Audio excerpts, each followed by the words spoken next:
그런 문화가 강하다 보니까 이런 예배가 있을 때 오늘은 내 예배가 아니니까 뭐 안 가도 되겠지 이런 생각을 하는 경우들이 있습니다. 저는 충분히 그걸 이해합니다. 저도 청년 사역을 오랫동안 해왔기 때문에.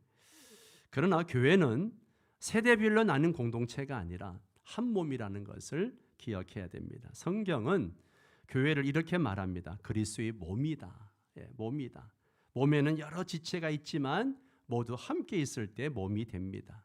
어른들만 있는 교회도 온전한 교회가 아니고 청년들만 있는 교회도 온전한 교회가 아니에요. 아이들과 청년들과 장년들과 어르신들이 함께 예배할 때 그게 진짜 교회의 모습입니다. 특별히 여러분이 이 자리에 있어야 하는 이유가 있습니다. 먼저 어른들의 믿음을 배우기 위해서예요. 여러분이 함께 예배할 때 여러분 뒤에는 수십 년 신앙을 지켜온 믿음의 선배들이 있습니다. 어떤 분들은 30년, 40년, 50년 동안 한 번도 예배를 포기하지 않고 눈물로 기도하면서 살아오신 분들입니다.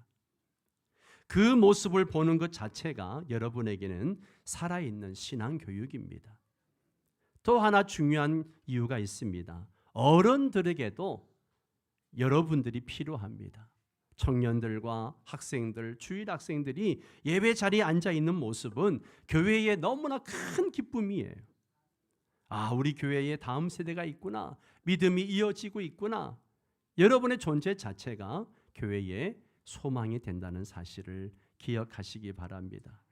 그리고 무엇보다 중요한 이유는 이것입니다. 예배는 내 예배, 네 예배, 어른 예배, 아이들 예배 따로 있는 것이 아니라 하나님께 드리는 예배이기 때문에 그렇습니다. 하나님은 세대별로 다른 하나님이 아니에요. 어른들의 하나님이 청년의 하나님이 되고 학생들의 하나님이 되시고 또 우리 갓난아기들의 하나님도 되십니다. 그래서 성경은 말합니다. 대대로 주의 행사를 전하리이다. 시편 145편에 그런 말을 하죠. 믿음은 세대를 넘어 이어져야 한다는 것이죠. 사랑하는 우리 다음 세대 여러분, 온 세대 예배는 단순히 특별 프로그램이 아니라 교회 미래를 만들어지는, 교회 미래가 만들어지는 자리입니다. 여러분이 이 자리에 있을 때 교회는 살아있고 믿음은 다음 세대로 이어집니다. 그래서 다음 세대 예배가 있을 때 이렇게 생각해 주면 좋겠어요. 이 예배는 어른들의 예배가 아니라 우리 모두의 예배다. 그리고 기쁨으로 예배하는 우리 다음 세대가 되기를 바랍니다. 오늘 우리가 읽은 시편 23편은요. 모든 성도들이 좋아하는 시편이에요. 23편, 시편 23편 싫어하는 사람 있나요? 손들라 그러면 손들 사람 있을까? 없을 것 같은데. 시편 23편은 너무나 유명해서 교회 안 다니는 사람들도 이 시편을 알아요.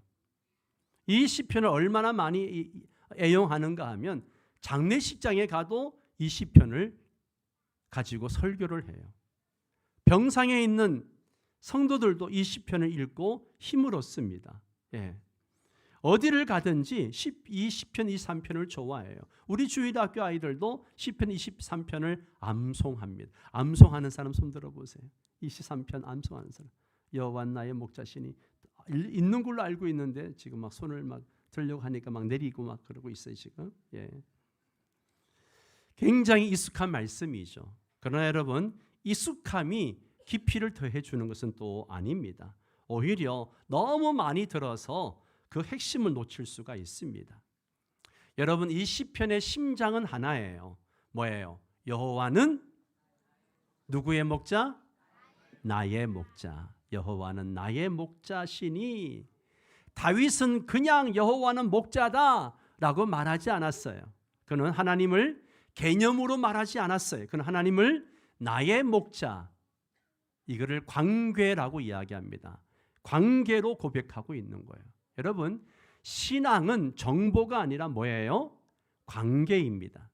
하나님이 계신다는 사실을 아는 사람은 많아요. 하나님이 전능하시다는 걸 아는 사람도 많습니다. 그러나 하나님을 나의 하나님 그렇게 고백하는 사람은 많지가 않아요. 교회 오래 다닌다고 해서 자동으로 나의 하나님이 되는 게 아니에요. 여러분의 부모님들이 믿는다고 해가지고 하나님이 자동으로 여러분의 하나님이 되는 게 아니라는 거예요. 신앙은 고백이 되어야 돼요. 내가 고백해야 돼요. 오늘 예배 가운데 우리 모두는 이렇게 고백해야 됩니다. 하나님은 나의 하나님이십니다. 아멘.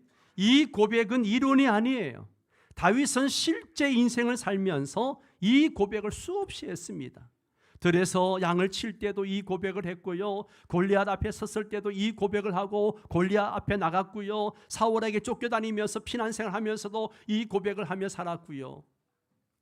그가 왕이 되어서 잘할 때도 그랬지만 잘못해가지고 위기 가운데 있을 때에도 이 고백을 하면서 여호와는 나의 목자라고 고백했습니다. 그의 인생은 평탄하지 않았어요. 그러나 그 모든 순간을 지나며 그는 깨달았습니다. 나를 여기까지 인도하신 분은 하나님이시구나. 그걸 깨달았다는 것이죠. 사랑하는 성도 여러분, 하나님은 나의 하나님이십니까? 아니면 그냥 하나님이십니까? 아멘. 고마워요.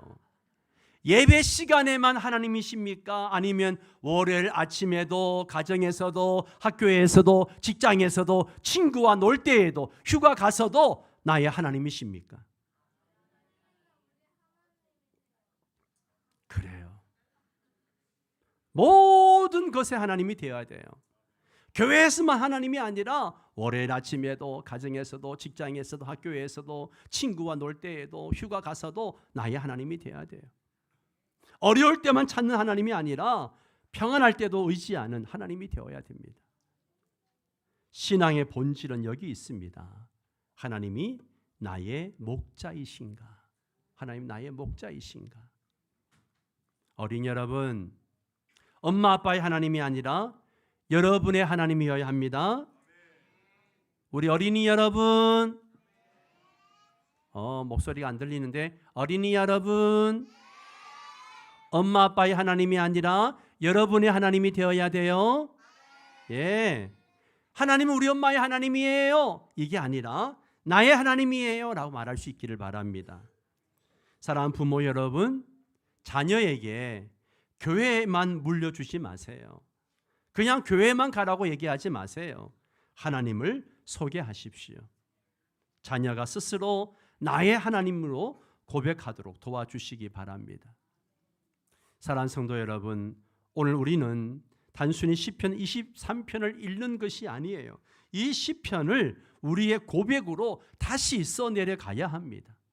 이 예배가 끝날 때 우리 모두의 입술에서 이 고백이 흘러나오기를 원합니다. 여호와는 나의 목자시니. 아멘. 이 고백이 우리 인생의 기초가 되기를 바랍니다. 자, 그러면 왜 우리가 여호와를 나의 목자로 삼아야 되는가? 자, 첫 번째는요, 따라서 합니다. 목자 되신 하나님은 나를 책임지십니다. 자, 1절을 읽습니다. 시작.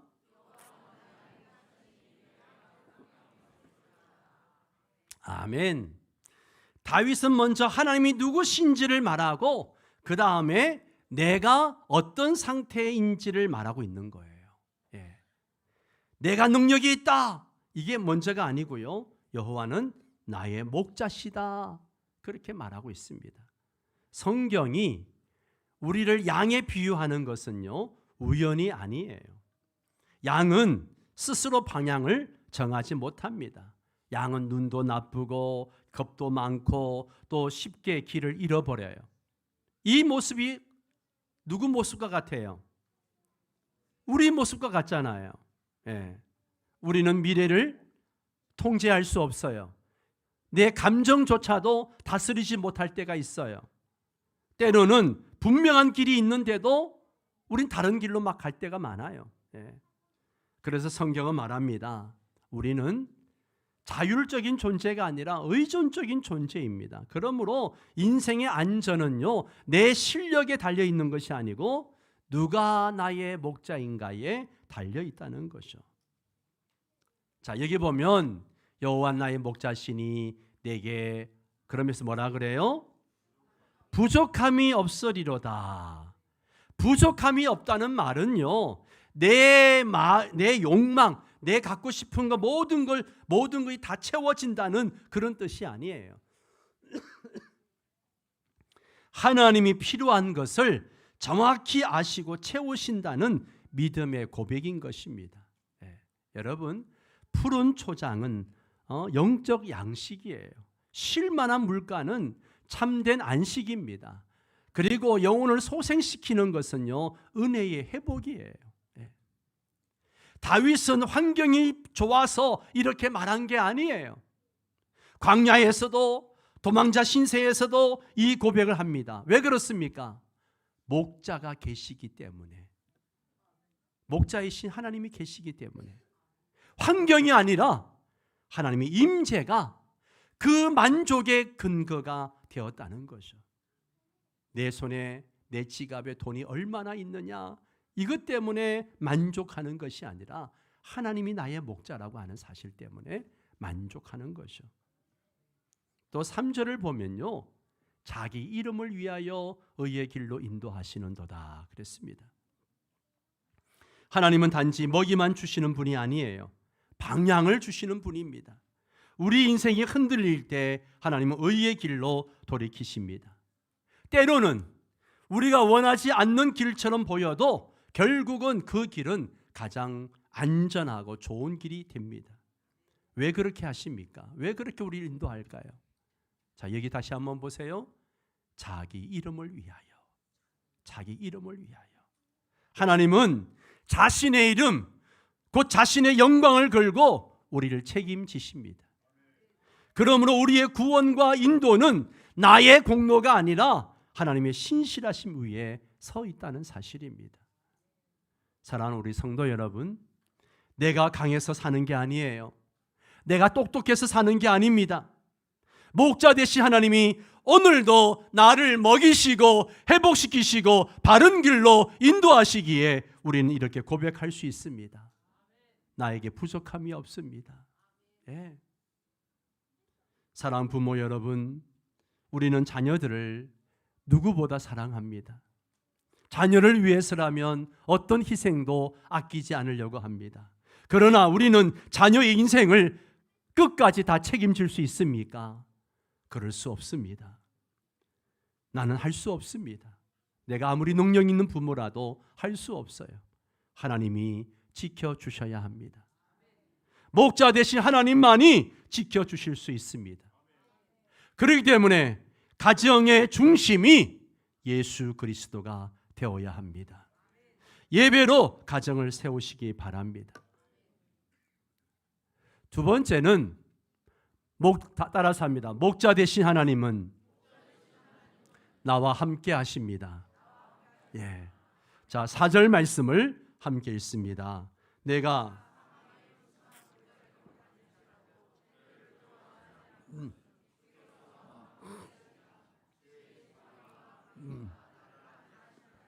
아멘. 자, 다윗이 1절부터는 목자 이야기하고 푸른 초장을 쭉 이야기하다가 갑자기 4절에 오니까 뭐가 나와요? 뭐가 나와요? 골짜기가 나와요. 골짜기가 나와요. 그런데 이 골짜기가 어떤 골짜기예요? 골짜기 앞에 붙어 있는 수식어가 뭐예요? 사망의 음침한 골짜기예요. 예. 그냥 평범한 골짜기인가요? 힘든 골짜기인가요? 너무너무 힘든 골짜기예요. 사망의 골짜기라 그랬으니까요. 여러분, 우리 인생은요, 늘 푸른 초장만 있는 게 아니잖아요. 좋은 일만 있는 게 아니잖아요. 반드시 골짜기, 그것도 사망의 골짜기를 지납니다. 질병의 골짜기, 실패의 골짜기, 두려움의 골짜기, 가난의 골짜기를 지납니다. 중요한 것은 골짜기를 지나느냐가 아니라요, 그 골짜기를 누구와 함께 지나가느냐 하는 거죠. 이게 중요한 겁니다. 누구랑 그 골짜기를 지나가는가. 3월이 되면 많은 변화가 있습니다. 우리 자녀들은 상급 학교에 진학을 하고 또 새학년, 새학기를 맞이하기도 합니다. 그리고 많은 자녀들이 졸업을 하고 사회로 나가는 그런 청년들도 있고 취업을 준비하거나 새로운 직장에 들어가는 성도들이 있습니다. 겉으로는 새 출발이지만 마음속에는 다들 두려움이 있습니다. 잘 적응할 수 있을까? 좋은 친구를 만날 수 있을까? 내가 실수하지 않을까? 내가 과연 이 일을 잘 해낼 수 있을까? 네. 이 모든 질문들이 바로 골짜기인 거죠. 네. 다윗은 골짜기에 들어간다라고 하지 않고요. 뭐라 그래요? 골짜기로 다닐지라도. 골짜기는 그냥 내가 몸으로 사는 곳이 아니에요. 지나가는 길입니다. 지금 우리는 저마다의 골짜기를 지나가고 있는 거예요. 그러나 지금 겪는 골짜기는 영원한 것이 아니라는 것을 기억하십시오. 지금의 두려움도 영원하지 않습니다. 목자 되신 하나님은 우리를 골짜기에 버려두지 않으시고 골짜기를 통과하게 하십니다. 아멘. 통과하게 하세요. 이 시편의 말씀을 보면 1절부터 3절까지는 하나님을 가리켜서 다윗이 그가라고 이야기했어요. 그런데 4절에 오니까 뭐라 그래요? 주께서라고 호칭이 바뀝니다. 왜 그럴까? 사망의 음침한 골짜기를 지나고 난 다음에 하나님과 더 가까워졌기 때문이에요. 그 사망의 골짜기를 지날 때 하나님 나를 어떻게 도우시고 어떻게 나와 함께 하시고 어떻게 나를 지나가게 하셨는지 그걸 깨달았기 때문에. 여러분, 골짜기는 하나님을 깊이 만나는 은혜의 장소입니다. 아멘. 여러분이 어느 곳에 있든지 어디를 가든지 주님께서 여러분과 함께 하십니다. 골짜기를 두려워하지 마시기를 바랍니다. 여러분들이 상급학교를 가거나 새학년이 되면 기대도 있지만 걱정과 두려움도 있어요. 하지만 기억하십시오. 하나님은 여러분과 함께 하십니다. 시험 볼 때도 친구 관계가 어려울 때도 기도하면 하나님은 듣고 계십니다. 각종 시험과 취업 그리고 이직을 준비하는 여러분, 요즘같이 어려운 시기에 모든 것이 불확실해 보이고 앞길이 보이지 않을 수 있습니다. 취업도 너무나도 어렵다고 합니다. 그러나 여러분, 우리의 인생은 스펙이 책임지는 것이 아닙니다. 목자 되신 하나님이 책임져 주시는 줄 믿습니다. 취업이 인생의 안전망이 아니라 나와 동행하시는 하나님이 나의 안전입니다. 4절에 주의 지팡이와 막대기가 나를 안위하시나이다 라고 했습니다. 목자의 손에는 두 가지 도구가 있어요. 그게 뭐예요? 지팡이와 막대기입니다. 지팡이와 막대기예요. 예. 제가 준 그림이 아닌데 이거 제가 준 걸 띄우라 그랬더니만 자, 지팡이는요 어떤 건가 하면 여러분 목자가 가지고 있는 지팡이를 본 적이 있어요? 지팡이 끝이 어떻게 생겼을까? 끝에가 이게 지팡이라고 하면 끝에가 이렇게 꼬부라져 있어요. 이게 왜 꼬부라져 있을까? 양이 어떤 물 속에 걸려 있거나 위험한 데 가 있으면 목자가 지팡이로 그를 끌어내는 거예요. 건져내는 거예요. 그래서 지팡이는 끌어당기시는 은혜입니다. 우리는 새 학기, 새 직장, 또 새로운 환경 속에서 길을 잘못 들 때 하나님은 말씀과 양심과 사람을 통해서 우리를 다시 바른 길로 돌이키십니다. 때로는 그것이 간섭처럼 느껴질 수 있습니다. 그러나 그것은 통제가 아니라 보호입니다. 하나님은 우리를 포기하지 아니하시고 붙들어 당기십니다. 두 번째가 막대기입니다. 지켜내시는 능력이죠. 늑대나 이리가 양을 막 해치려고 할 때에 목동은 막대기를 가지고 막 양을 짐승들을 물리칩니다. 양을 위협하는 존재로부터 보호하기 위한 도구입니다. 새로운 환경에는 유혹도 있고 압박도 있고 경쟁도 있습니다. 그러나 목자는 양을 그냥 두지 않습니다. 보이지 않는 위험에서 하나님은 우리를 지켜내십니다. 우리가 모르는 사이에도 하나님의 손은 우리를 보호하고 계십니다. 놀라운 것은 지팡이와 막대기가 안위가 된다는 사실이에요. 징계와 보호가 동시에 있다는 것입니다. 오히려 우리의 위로가 되는 것이죠. 왜냐하면요, 목자가 가까이 있다는 증거가 되기 때문에 그렇죠. 예. 여러분, 방치된 양한테 지팡이가 있고 막대기가 있습니까? 지팡이와 막대기가 그 양을 보호해 줍니까? 안 보호해 주죠. 예.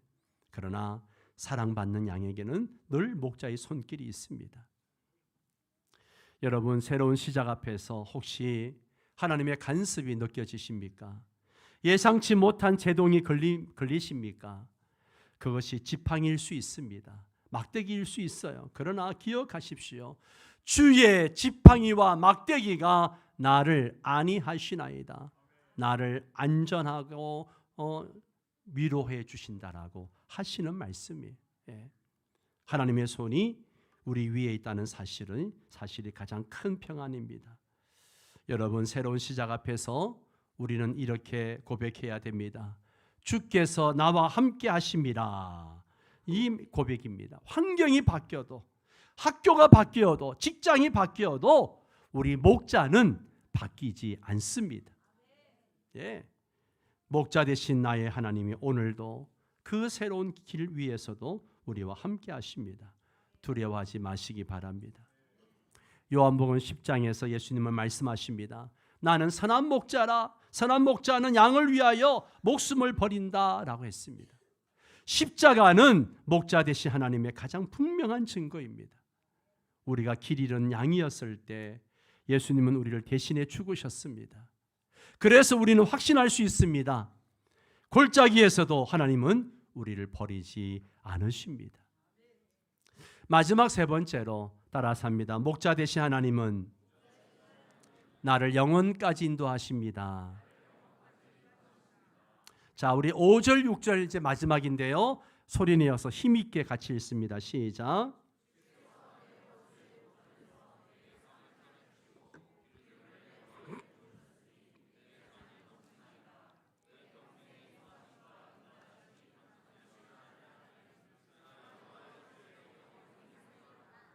아멘. 자, 시편 23편은 푸른 초장에서 시작해가지고 골짜기로 갔다가 그 골짜기에서 끝나지 않아요. 목자 되신 하나님은 위기만 넘기게 하시는 분이 아니라 우리 인생을 영원까지 완성하시는 분이세요. 여기 보세요. 원수의 목전에서라는 표현은요, 문제가 사라졌다는 게 아니에요. 여전히 원수는 있어요. 긴장은 존재합니다. 그런데 하나님은 그 한가운데서 뭘 차려줘요? 상을 차려주십니다. 이 장면은요, 패배자의 모습이 아니라 보호받는 자, 선택받은 자의 모습이에요. 환경이 완벽해서 평안한 것이 아니라 하나님이 함께 하시기 때문에 평안한 것입니다. 학교에서 경쟁이 있어도, 직장에서 압박이 있어도, 세상이 불안해도 하나님은 우리를 굶기지 않으시고 은혜의 상으로 먹이신다는 사실입니다. 또 보세요. 기름을 내 머리에 부으셨으니 라고 했습니다. 이것은 환대와 회복의 상징이에요. 상처 입은 머리에 기름을 발라 치유하듯이 하나님은 지친 영혼을 어루만져 주십니다. 이 자리에 여러 가지 일들로 지쳐 있고 마음이 상해 있는 분들 계십니까?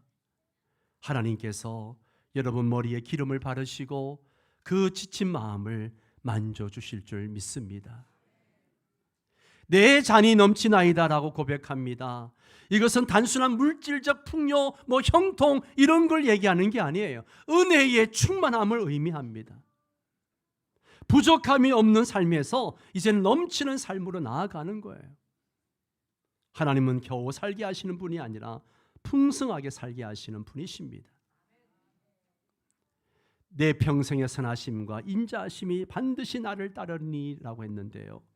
여기에 따른다라고 하는 말도요, 단순히 뒤에서 쫓아오는 정도가 아니에요. 이 히브리어 원어를 보면 아가다라는 단어를 쓰는데요, 추격하다 이런 뜻을 갖고 있어요. 즉 하나님의 선하심과 인자하심이 가만히 뒤에 서 있는 것이 아니라 우리를 포기하지 않으시고 끝까지 쫓아오시는 은혜입니다. 우리가 잘할 때만 함께 하시는 것이 아니라 내가 흔들릴 때도, 넘어질 때도, 낙심해서 뒤처질 때도 하나님의 선하심은 멈추지 않습니다. 그리고 인자하심은요, 하나님의 언약적 사랑, 곧 변하지 않는 신실함의 의미입니다. 우리의 신앙이 들쭉날쭉해도요, 내가 넘어져도 하나님의 사랑은 흔들리지 않습니다. 우리가 하나님을 붙드는 것보다도 하나님이 나를 붙드시는 손이 더 강합니다. 그러므로 성도의 인생은 우연의 영속이 아니라 선하심과 인자하심에 의해서 추격당하는 그런 삶이에요. 이 고백이 가능한 이유는 우리의 의로움 때문이 아니라 목자 되신 하나님의 신실하심 때문입니다. 그래서 다윗은 확신에 차서 말합니다. 반드시 나를 따르리니, 반드시 나를 따르리니. 이 반드시 안에 하나님의 약속과 보장이 담겨 있는 거예요. 시편 23편의 마지막은 형통이 아니에요. 성공이 아닙니다. 보세요. 내가 여호와의 집에 영원히 살리로다. 내가 여호와의 집에 영원히 살리로다. 목자 되신 하나님은 이 땅의 삶만, 그래서 우리의 인생만 인도하시는 것이 아니라 영혼을 향해서 인도하십니다. 우리의 인생은 학교 입학으로 끝나지 않고 취업으로 끝나지 않고 은퇴로 마무리되지 않습니다. 궁극적인 목적지는 하나님의 집, 곧 하나님과 영원히 함께하는 삶입니다. 이 소망이 있기 때문에 현재의 고난을 이겨나가는 것이죠. 이 약속은 예수 그리스도 안에서 확정되었습니다. 예수님은 우리를 위해 길이 되셨고 십자가로 영원한 집을 여셨습니다. 목자 되신 하나님은 우리 삶을 여기서 끝내지 않으십니다. 그분은 시작하신 구원을 끝까지 완성하시는 하나님이십니다. 사랑하는 성도 여러분, 오늘 우리의 인생이 어디에 서 있든지 기억하십시오. 목자 되신 하나님은 나를 오늘까지만 인도하시는 분이 아닙니다. 내 평생을 지나 영원까지 인도하시는 분이십니다. 그래서 우리는 담대히 고백합니다. 목자 되신 나의 하나님, 나의 끝은 실패가 아니라 주님의 집입니다. 어린이 여러분,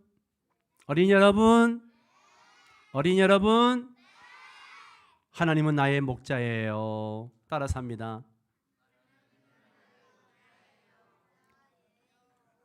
이 문장을 꼭 기억하세요. 하나님은 나의 목자예요. 부모 여러분, 자녀에게 돈보다 신앙을 물려주십시오. 목자 되신 하나님을 소개해 주십시오. 성도 여러분, 지나온 세월을 돌아보십시오. 목자 되신 하나님이 아니셨다면 여기까지 올 수 있었겠습니까? 절대 오지 못했을 겁니다. 목자 되신 하나님의 인도하심이었습니다. 사랑하는 성도 여러분, 시편 23편은 그냥 위로의 시가 아니라 신앙의 선언문입니다. 신앙의 선언문이에요. 예. 다윗은 환경을 보고 고백한 것이 아닙니다. 목자를 보고 고백했습니다. 푸른 초장 때문이 아니라, 골짜기가 사라졌기 때문이 아니라, 원수가 없어졌기 때문이 아니라 목자 되신 하나님이 계시기 때문에 그는 말할 수 있었습니다. 여호와는 나의 목자시니.